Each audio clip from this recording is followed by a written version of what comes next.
Bonjour et bienvenue dans cette vidéo consacrée à la présentation de la méiose. La méiose, c'est le nom donné à la division cellulaire qui aboutit à la formation des cellules reproductrices, aussi appelées gamètes, comme on peut le voir ici au niveau de cette observation au microscope optique d'une coupe d'anthères de ciboulette. En effet, les anthères font partie de l'organe reproducteur des végétaux qui est la fleur. On y distingue donc ici une cellule qui est en train de se diviser en 4 cellules filles. Il s'agit d'une méiose, la division qui intervient lors de la reproduction sexuée. En effet, chez les plantes à fleurs comme chez les animaux, le passage d'une génération à l'autre utilise la reproduction sexuée, comme le montre ce cycle de développement pour notre espèce. Ici, vous observez un individu adulte mâle ou femelle qui est issu d'un individu jeune, lui-même issu d'un fœtus, puis d'un zygote qu'on appelle aussi cellule œuf. Le développement pour passer du zygote au fœtus, à l'individu jeune, puis à l'adulte s'est fait par des mitoses successives, des centaines de mitoses successives. La mitose, c'est la division cellulaire vue au programme de Première S. Cet individu adulte est dit diploïde, c'est-à-dire qu'il possède des paires de chromosomes. Je vous réaffiche le karyotype pour vous en souvenir. Dans l'espèce humaine, nous comptons 23 paires, soit un total de 46 chromosomes. On utilise la notation 2n égale 46 pour l'indiquer, n étant le nombre de paires de chromosomes caractéristiques de l'espèce. Ici pour l'espèce humaine, n égale 23. Je peux donc noter sur ce schéma que l'adulte femme est aussi 2n égale 46, tout comme le zygote, l'embryon, le fœtus et l'individu jeune. Pour se reproduire, l'adulte humain va produire des gamètes, c'est-à-dire des spermatozoïdes ou des ovules, à partir de cellules dites de la lignée germinale qu'on trouve dans les testicules ou dans les ovaires. Ces gamètes vont ensuite fusionner lors de l'étape de la fécondation pour former le zygote. Mais pour que la stabilité du karyotype soit maintenue, il faut que les gamètes ne contiennent que la moitié du matériel génétique de l'adulte. Sinon, nous aboutirions à des zygotes contenant 46 plus 46 chromosomes, soit 92 chromosomes. Il faut donc que les gamètes ne contiennent que 23 chromosomes, c'est-à-dire qu'ils soient haploïdes. Et on va noter n égale 23, leur nombre de chromosomes. C'est là qu'intervient la méiose, entre l'étape à 2n46 et l'étape à n égale 23. La méiose, c'est en réalité une succession de 2 divisions, l'une après l'autre, précédée d'une seule réplication de l'ADN. La méiose, c'est donc la division qui permet de fabriquer des gamètes à partir de cellules diploïdes. Voici sur ce schéma la manière dont se déroule une méiose. Après avoir doublé son matériel génétique par réplication, vous pouvez revoir le cours de Première S pour réviser la réplication si nécessaire, une cellule mère de gamètes contient des paires de chromosomes doubles, comme j'en ai représenté ici. Chromosomes doubles, c'est-à-dire constitués de 2 chromatides sœurs, comme par exemple ici la paire de chromosomes violets, ici et ici, 2 chromosomes doubles formant donc une paire de chromosomes homologues. Cette cellule mère est donc diploïde. Je peux écrire 2n égale 8 en dessous, puisqu'elle contient 2 fois 4 paires de chromosomes, donc 8 chromosomes. Pour simplifier, je n'ai donc représenté que 4 paires de chromosomes et non 23, et j'ai utilisé une couleur par paire de chromosomes homologues. Il serait aussi possible de différencier les paires par leur taille, et de réserver alors la couleur pour distinguer les chromosomes venant du père et ceux venant de la mère. Mais en représentant 4 paires, ce serait compliqué pour ce premier exemple. Donc ici, ce sera une couleur par paire. La première étape de la méiose est appelée prophase, et je vais la représenter en 2 étapes. Au cours de cette étape de prophase, l'enveloppe nucléaire, représentée ici, disparaît petit à petit jusqu'à complètement disparaître. Et puis les chromosomes se condensent. Vous voyez ici, je les avais représentés décondensés. Ici, ils sont plus courts et plus épais.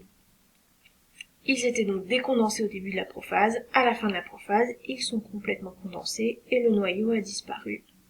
Les chromosomes vont aussi se rapprocher par paires à la fin de cette prophase. L'étape suivante s'intitule la métaphase. Lors de cette étape, on voit apparaître aux 2 extrémités de la cellule 2 structures particulières qu'on appelle, ici et ici, les fuseaux de division. Ces structures sont constituées de protéines qui forment des sortes de fibres qui vont s'accrocher d'un côté au centromère d'un chromosome et de l'autre au pôle du fuseau. Grâce à l'action de ces 2 fuseaux, les chromosomes vont être alignés au milieu de la cellule, sur ce qu'on appelle la plaque équatoriale et que j'ai représenté par une ligne en pointillé. Chaque chromosome double s'y retrouve donc en face de son chromosome homologue. Lors de l'étape suivante, qu'on appelle l'anaphase, eh bien les fibres des 2 fuseaux vont se raccourcir, se rétracter, ce qui va donc tirer les centromères de chaque chromosome vers le pôle de la cellule.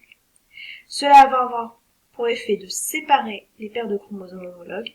Chacun des membres de chaque paire va être attiré par le fuseau vers l'un des pôles de la cellule.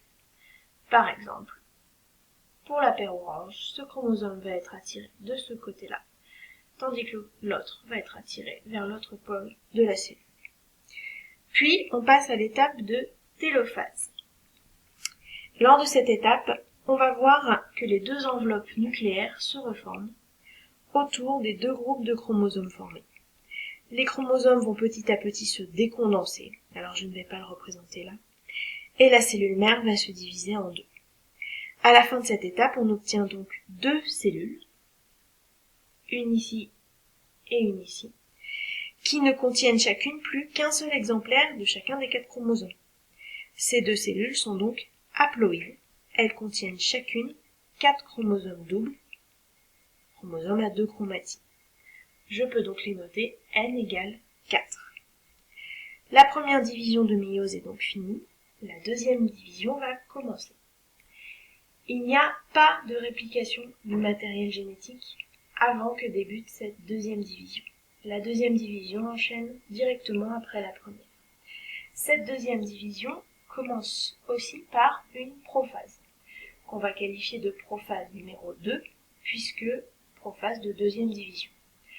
Pendant cette prophase, on retrouve une enveloppe nucléaire qui disparaît petit à petit, des chromosomes qui se condensent, et je précise que je n'ai pas pris la peine de les représenter décondensés entre la télophase et la prophase pour aller plus vite.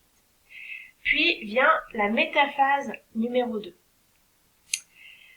Pendant cette métaphase, nous allons voir apparaître dans chacune des 2 cellules filles 2 nouveaux fuseaux de division qui vont de nouveau avoir un rôle. Ils vont venir s'accrocher cette fois-ci aux chromatides de chaque chromosome double, donc ici et ici. Puis par le même principe que lors de la première division, les fibres vont se rétracter, s'allonger, bref, venir placer les chromosomes pour qu'ils soient alignés sur la plaque équatoriale de la cellule. Ensuite, en anaphase numéro 2, les fibres du fuseau se rétractent chacune de leur côté, ce qui va séparer les 2 chromatides sœurs de chaque chromosome et les faire migrer chacune vers l'un des pôles de la cellule. Donc par exemple, pour mon chromosome double orange qui était là, il vient d'être séparé en 2 et chacune de ces chromatides migre vers l'un des pôles de la cellule. Enfin, en télophase 2, les chromosomes se décondensent. Les enveloppes nucléaires se reforment et on obtient, après cette télophase, 4 cellules finies, qui ne contiennent chacune qu'un seul exemplaire de chacun des 4 chromosomes. Ce sont donc des cellules haploïdes. Je peux noter n égale 4 en dessous de chacune d'entre elles. De plus, ces 4 chromosomes, sont des chromosomes simples, à une seule chromatide. Voilà, pour conclure, la méiose, c'est donc une succession de 2 divisions, sans réplication de l'ADN entre les deux. Et cette méiose permet d'obtenir 4 gamètes haploïdes, ici, à partir d'une seule cellule mère diploïde. Si l'on reprend le cycle de développement de l'espèce humaine avec lequel nous avions commencé, nous constatons qu'une phase diploïde, que je fais ici apparaître en vert, alterne donc avec une phase haploïde, orange, ce qui permet de maintenir un karyotype à 46 chromosomes à chaque génération. À bientôt!